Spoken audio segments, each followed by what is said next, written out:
So we go to business AS level, chapter, chapter 6, markets. So when we talk about markets, basically we're talking about where there's interaction between consumers and suppliers, or producers and consumers or customers.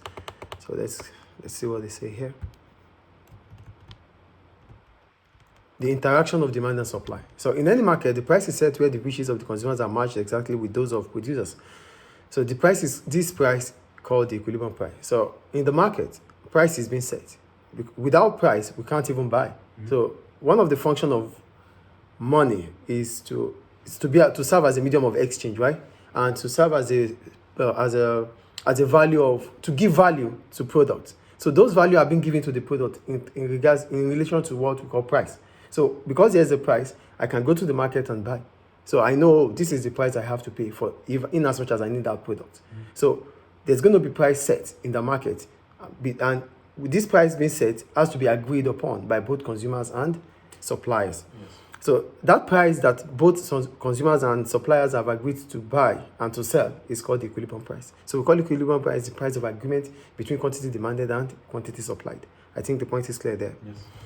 So they gave us to a graph, and the equilibrium price is also known, the next paragraph now. The equilibrium price is also known as the market clearing price. This is because the amount supplied in the market is completely bought up by consumers. There are no buyers left without goods, and there are no sellers left with unsold stocks. The market is cleared. So what they are saying is this. The equilibrium price is also called the market clearing price. Why do we call it the market clearing price? We call it the market clearing price because it means all goods that were in that market were sold. And all customers that came to that market ensured that they bought all the goods that were available in the market. So the market is cleared. So we call it the market clearing price. Any question about that? No. So we have total revenue or total expenditure at equilibrium price. So for total revenue, so based on this graph, I think they used it's a case study. We just go down, please. For total revenue, they say total revenue is the amount of money generated from the sales of output. It is calculated by multiplying price and quantity. So we call it total revenue because that's the value of the amount, the value of the product that has been, the value of the volume of product that is sold.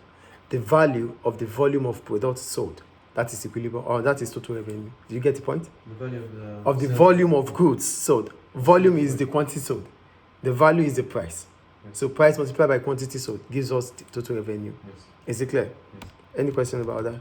So we go on to changes in demand. If demand increases, price will rise. This is because producers react to rising consumer demand by putting up their prices. They can do this because customers want the product in higher numbers. An increase in demand for a product is shown by a shift in the demand curve to the right from D to D1. This changes the equilibrium price because supply and demand are now equal at a different point. The price is forced up from P to P1, and the amount sold in the market has gone up from Q to Q1. So for changes in demand might be as a result of changes in price. But if it is about changes in price, it will lead to movement along the demand curve. Yes. But what they are letting us to understand is that an increase in demand for a product. So here, it's about the demand for the product that has led to an increase in the price. Not price is just increasing. Price does not just only increase, it increases as a signal from the market. So there's a signal from the market, which means there's more demand in the market for certain goods and services. So if demand increases in the market, definitely it will reflect on the price of that product. So an increase in demand from D to D1 will increase the quantity sold in the market from Q to Q1 and increases the price from P to P1. Is it clear? Yes. So that is shift along the demand curve. Any question about that? No. That is changes in demand. So they said if demand were to fall, the opposite would happen. This is because producers are forced to lower their prices. Otherwise, they would be left with too much unsold stock. They are forced to do this because customers are wanting much less of the product.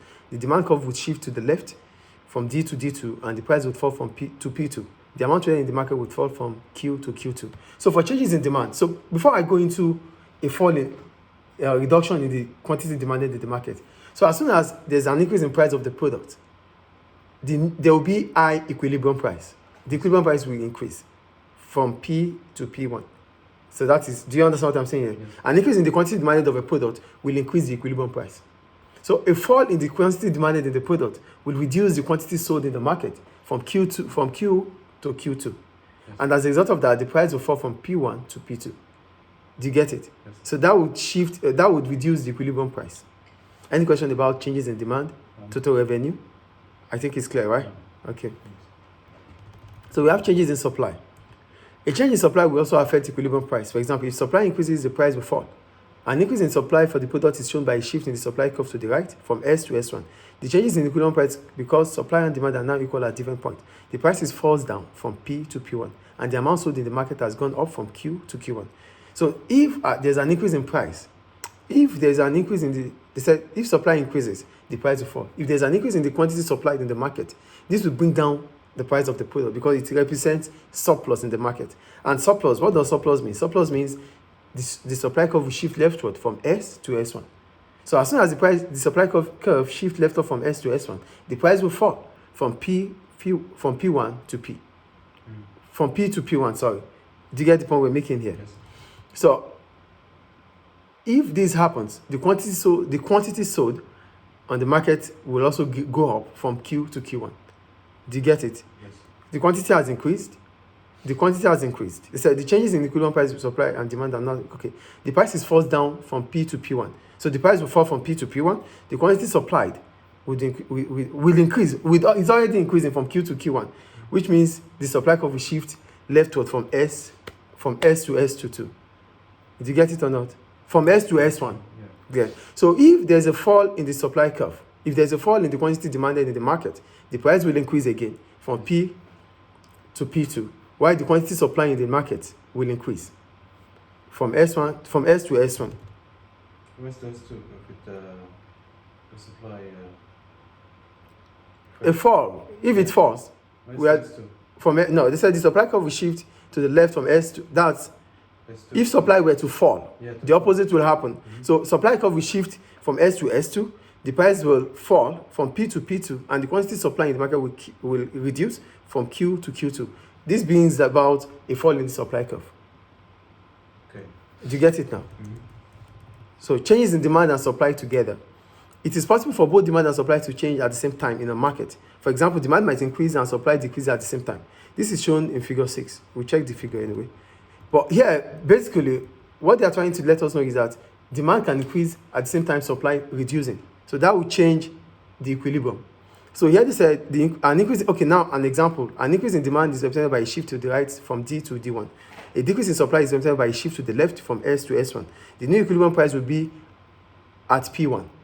There's a fall, look at the graph here. There's an increase in the quantity demanded from D to D1.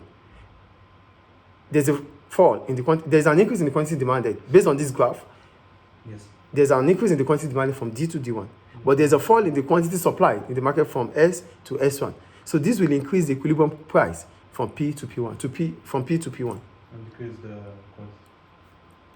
Yes. Do you get it? Yes. There's an increase in the quantity demanded, but there's a fall in the supply of such product. That will bring an increase in the price of the product. Demand is increasing more than supply. Demand is increasing. So Yeah, demand is increasing more than supply. So if demand is increasing more than supply, the price would rise.